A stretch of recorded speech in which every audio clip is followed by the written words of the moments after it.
Hello, I'm Christine Brookins, and this is Connecting Our Community.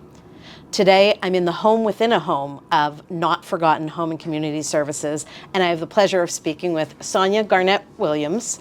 Sonja, you are the CEO of the organization, but you started serving the disability community a long time ago. Yes. Tell me how it is that we came to be in Not Forgotten.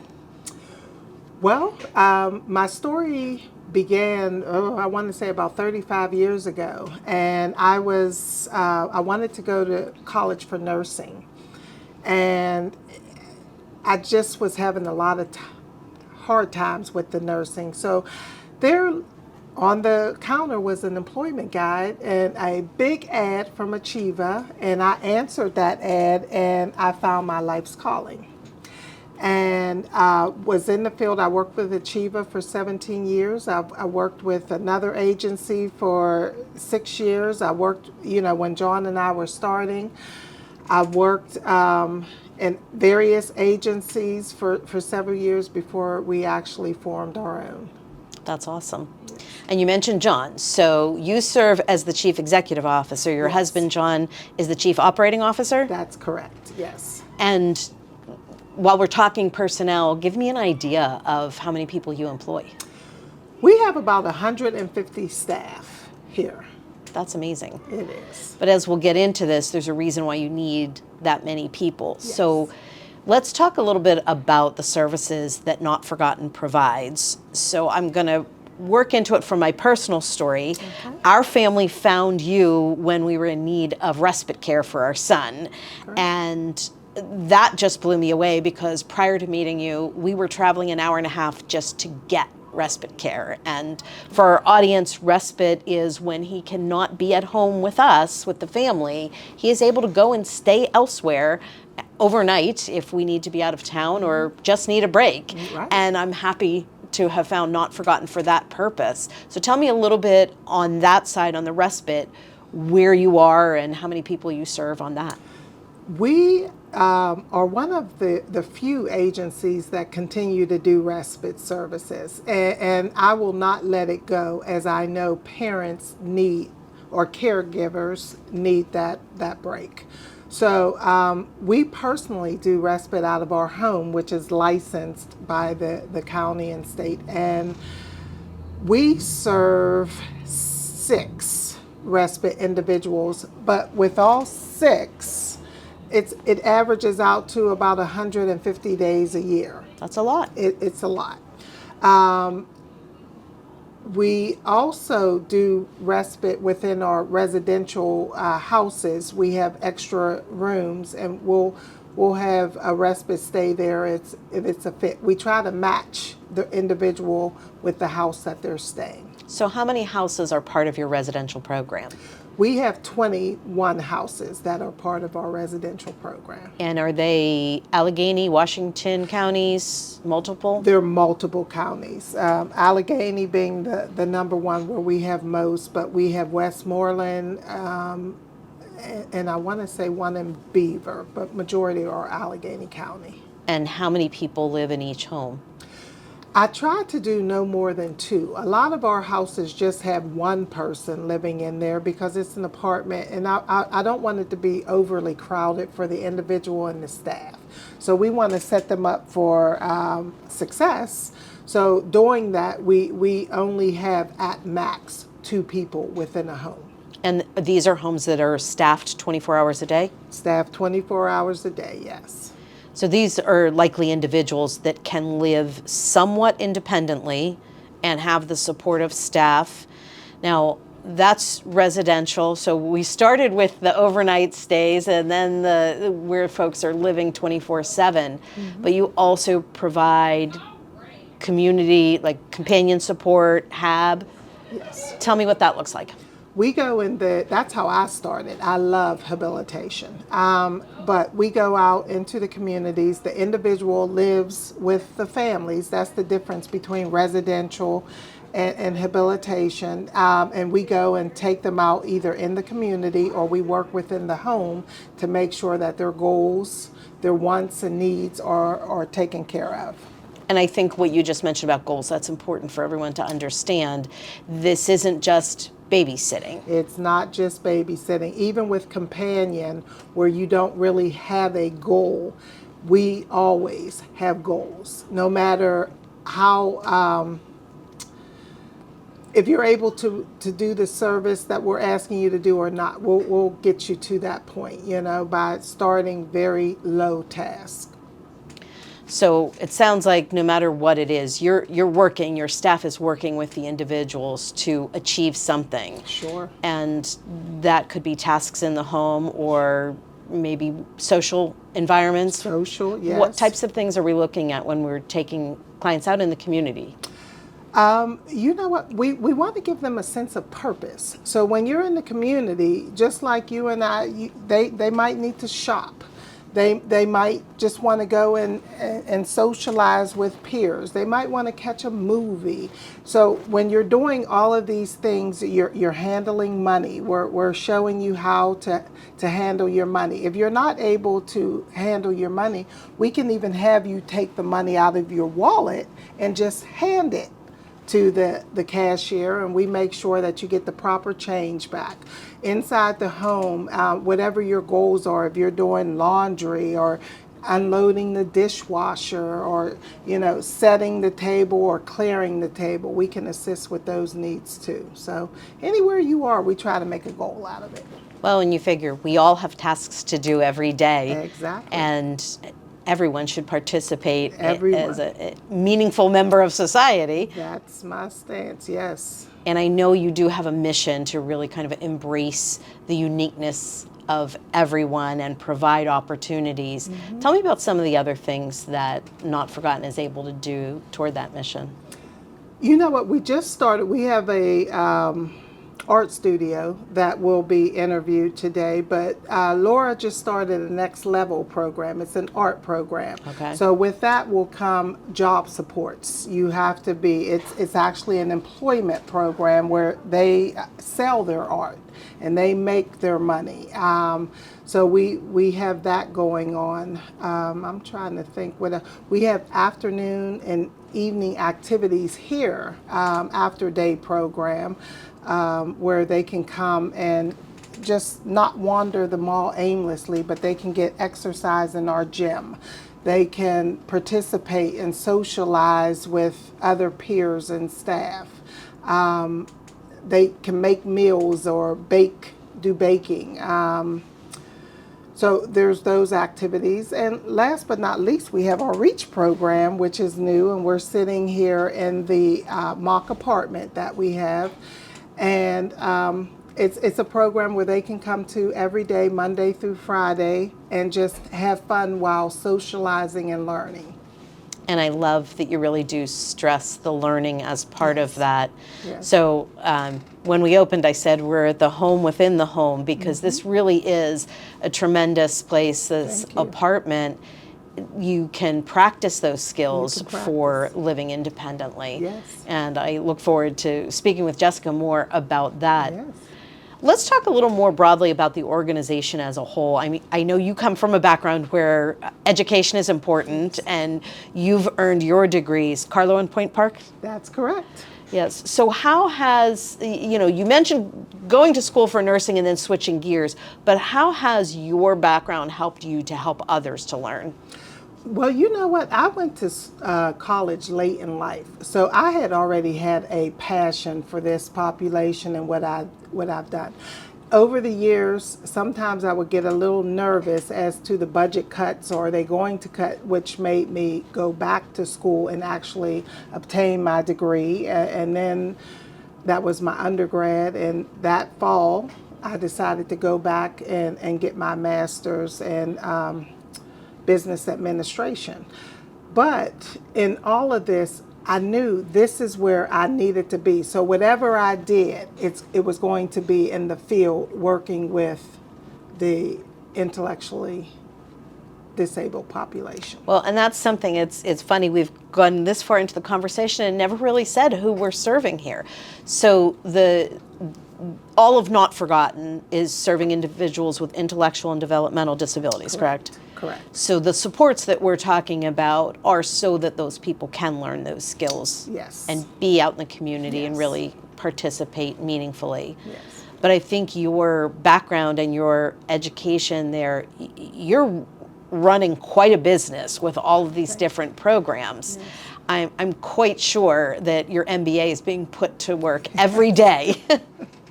It is, yes. So let's talk about some of the other staff. You said you have about 150 staff Yes. people, and some of them are out in the community.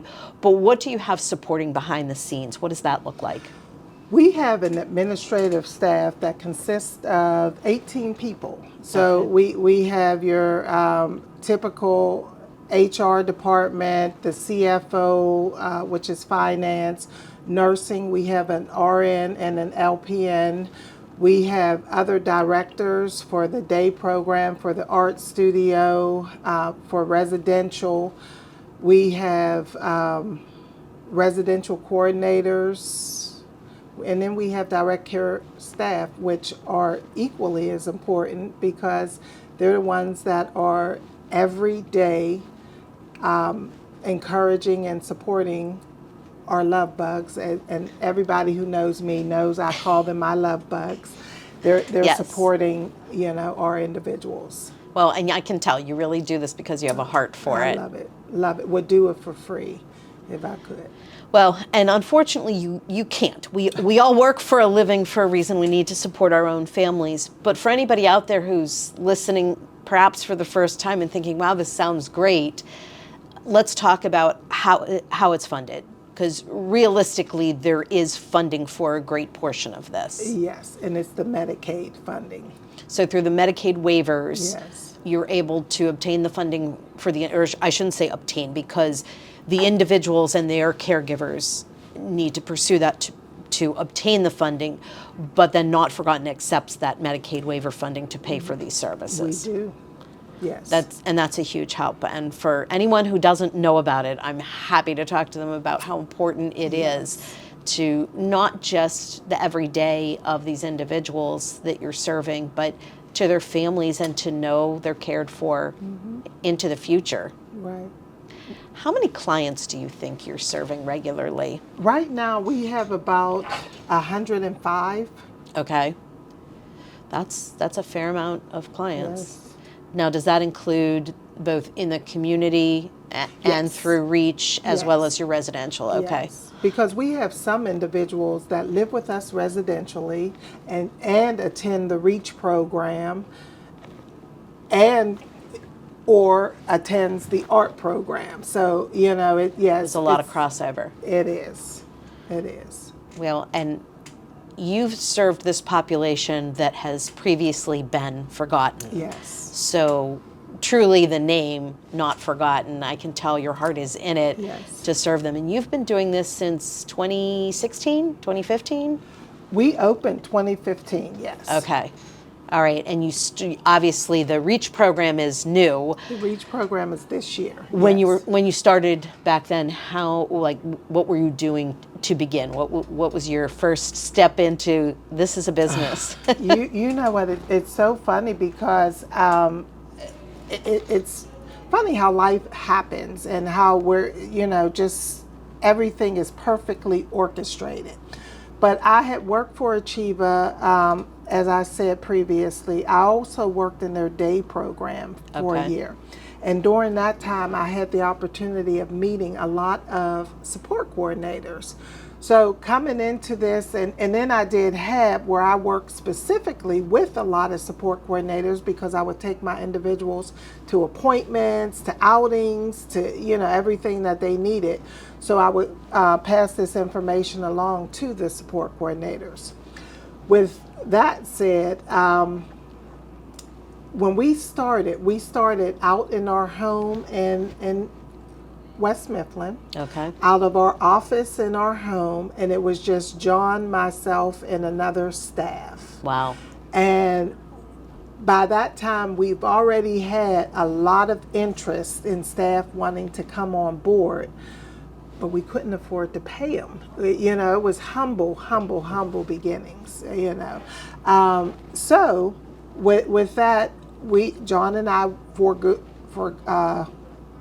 we didn't get paid, put it that way, for, months. And then we finally did, but to make sure all of our staff were paid. So I say all that to say, it's more than, I don't know another man who would accept his wife's vision and with, forego a paycheck, to accept his wife's vision. But I have a wonderful husband who did that, and who now he loves everything about it. And he, he had the same passion and compassion that I had. But at what point do you say, okay, Sonja, enough is enough?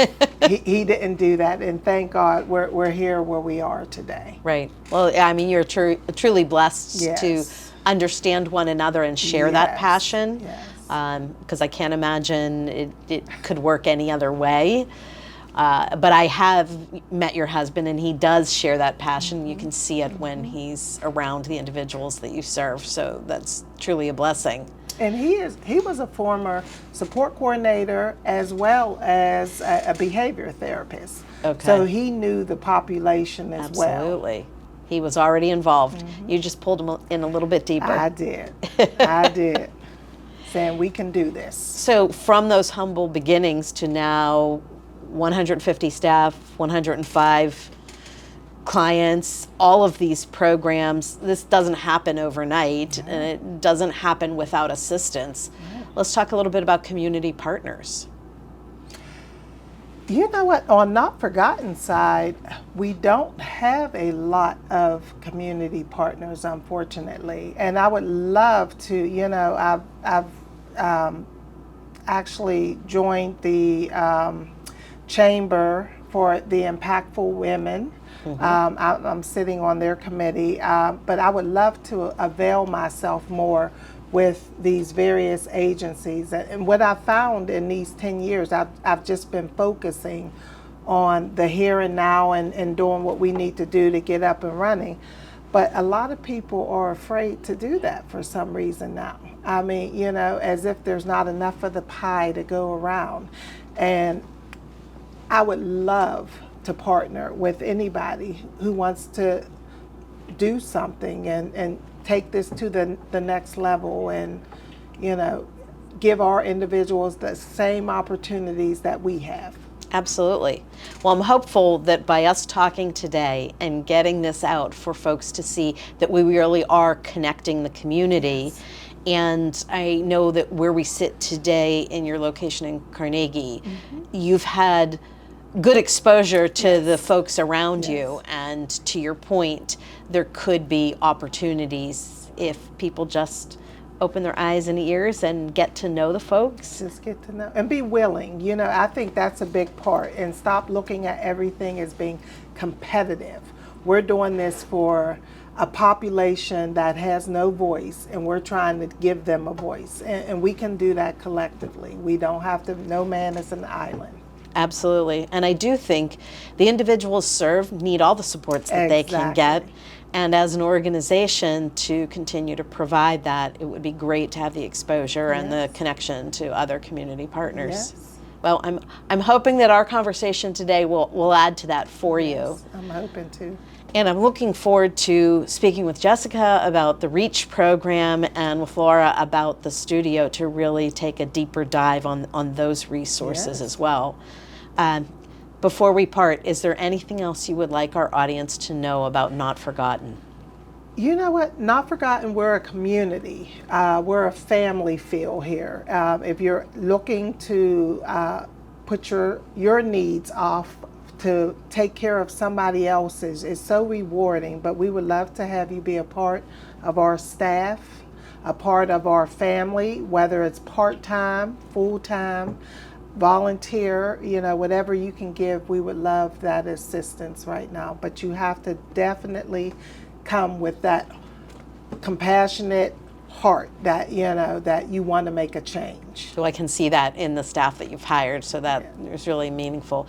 And Not Forgotten is a nonprofit organization. Yes, Are you a we 501c3? Yes, we are. So you can be supported by donations and grants, just in case anybody's feeling the need. Just in case, yes, we will happily accept any donation. That's awesome. Well, thank you for taking the time and sharing your Thank story. you. I'm so excited to get the word out about this. Thank you so much. I appreciate you.